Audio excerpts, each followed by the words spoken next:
growing up an hour from the beach, that's where my mind went, to say, that looks like beautiful shells lining up.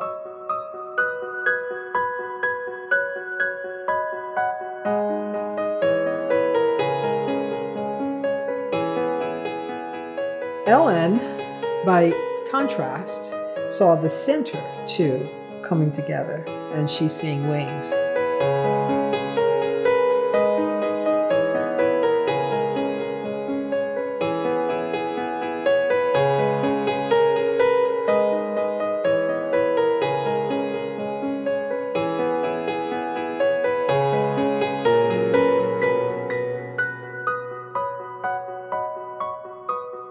So there we have the same pattern that we're both examining, and two different creative minds are taking it in two different directions.